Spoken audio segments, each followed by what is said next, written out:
1914, la Première Guerre mondiale a éclaté à cause d'un jeu d'alliances qui a entraîné toutes les grandes puissances capitalistes dans une logique de bloc impérialiste.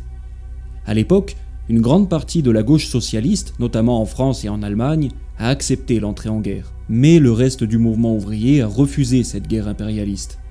Jaurès, socialiste et créateur du journal L'Humanité, avant son assassinat par l'extrême droite, avertissait déjà du danger de la guerre provoquée par le capitalisme. Le capitalisme porte en lui la guerre comme la nuée porte l'orage, disait Jaurès. Et les capitalistes de tous les pays sont amenés à se livrer une lutte sans merci pour le contrôle des richesses mondiales. En période de crise, comme en 1914 ou aujourd'hui, la probabilité d'une guerre généralisée est de plus en plus grande. À l'époque de la Première Guerre mondiale, le communiste Karl Liebknecht, compagnon de Rosa Luxembourg, a résumé l'attitude à adopter pour les pacifistes avec la formule « l'ennemi principal est dans notre propre pays ». En clair, au lieu d'obéir aux bourgeois qui nous forcent à aller faire la guerre aux autres peuples, on doit tous retourner nos armes contre notre propre bourgeoisie. À ce niveau-là, les bolcheviks ont montré la voie en Russie. En adoptant une position pacifiste contre le pouvoir du tsar, ils ont permis le développement d'un fort mouvement anti-guerre qui a permis ensuite la révolution d'octobre et la construction du mouvement communiste international. Malheureusement, maintenant, on a assez de recul depuis février 2022 pour le dire, la gauche française actuelle n'est pas du tout à la hauteur de cet héritage pacifiste et anti-impérialiste. La gauche française n'a jamais fait l'analyse de cette guerre et de la stratégie de l'impérialisme américain. Parce que clairement, aujourd'hui, les États-Unis et les pays de l'OTAN mènent une guerre par procuration avec la Russie, au travers de l'Ukraine. C'est une situation assez similaire à celle de 1914. Un affrontement entre deux blocs impérialistes, les États-Unis et leurs alliés de l'OTAN, qui font tout pour empêcher la Russie d'exister en tant que puissance, et un nationalisme russe réactionnaire qui tente de ressusciter son ancienne puissance impériale. Après avoir tout fait pour provoquer une guerre impérialiste de la part de Poutine, les dirigeants occidentaux nous poussent tous les jours un peu plus à la confrontation contre Moscou. Ceux qui refusent de reconnaître les responsabilités des dirigeants occidentaux disent systématiquement la même chose. La guerre n'a pas été provoquée par les Occidentaux, Poutine est le seul responsable. Pourtant, les Américains eux-mêmes sont très conscients de leurs responsabilités énormes dans la catastrophe actuelle. Voici ce que disait par exemple Joe Biden en 1997.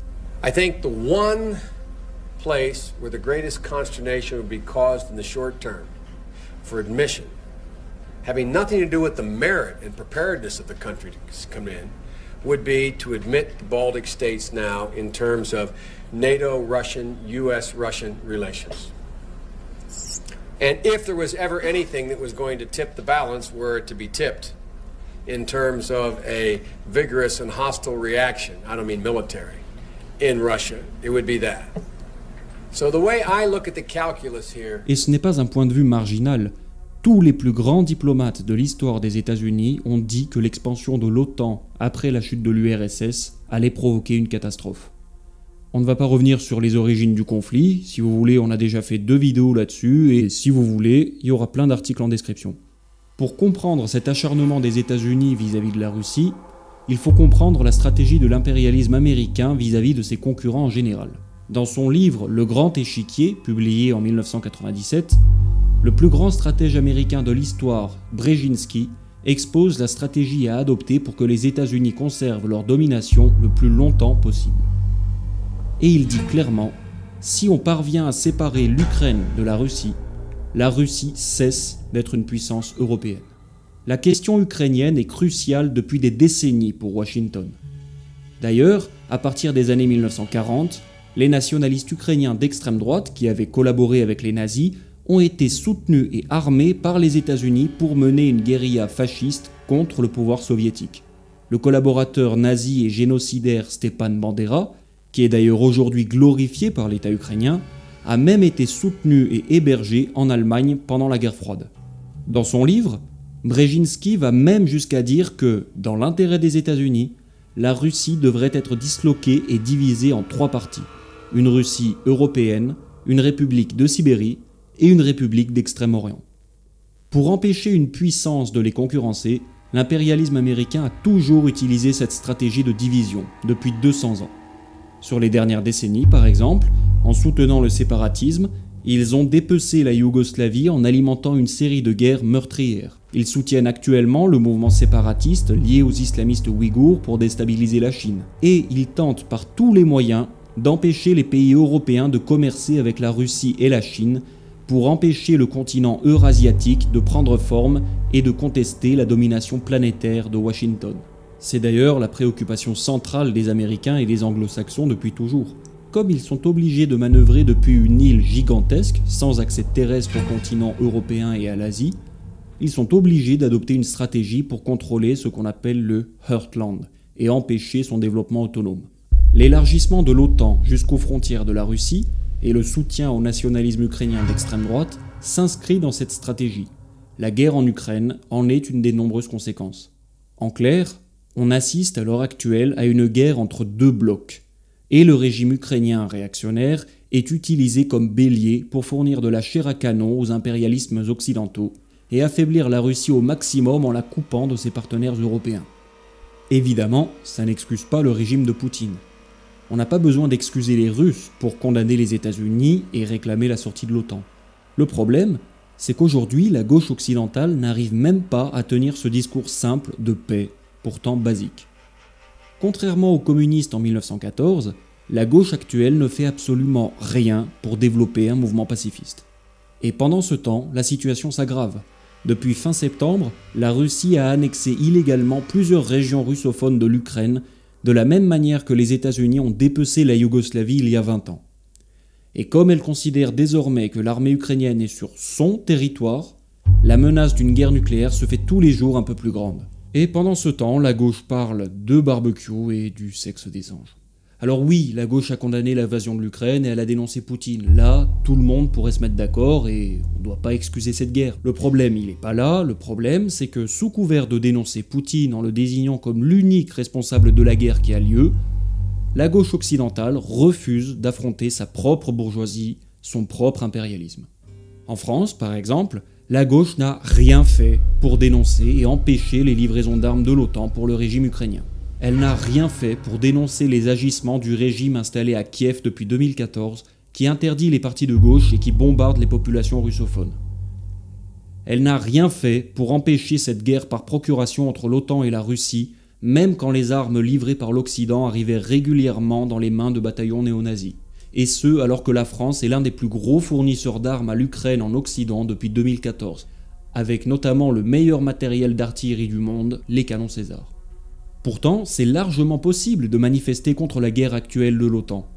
Par exemple, en Grèce, le Parti communiste a bloqué les convois d'armes de l'OTAN en direction de l'Ukraine grâce au syndicat des dockers.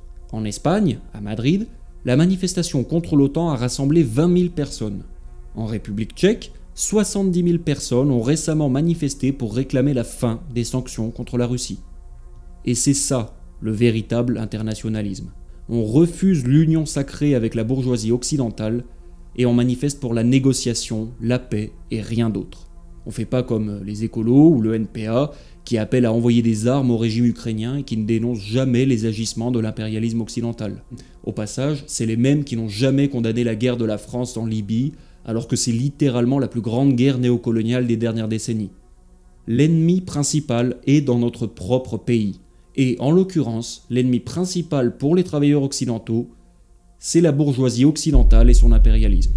L'inflation et la crise énergétique que connaissent les pays européens, c'est aussi le résultat de décisions de nos dirigeants, c'est aussi le résultat de leur guerre économique avec Moscou. On doit avoir le courage d'affronter notre impérialisme. C'est même une priorité si on veut défendre la souveraineté de la France, puisque ça nécessite de sortir de l'OTAN et d'arrêter de nous laisser engloutir dans le bloc américain qui est en train d'étouffer les pays européens. Et le pire, c'est que les dirigeants européens sont totalement engagés dans cette guerre qui ruine l'Europe. Actuellement, par exemple, la dirigeante de l'Union européenne, Ursula von der Leyen, dit ouvertement qu'elle refuse un cessez-le-feu. Les dirigeants occidentaux veulent faire perdre la Russie coûte que coûte, sans jamais négocier, quitte à faire mourir des centaines de milliers de soldats ukrainiens supplémentaires, quitte à risquer le conflit nucléaire. Et au final, c'est la Chine qui appelle à un cessez-le-feu, et pas les Occidentaux.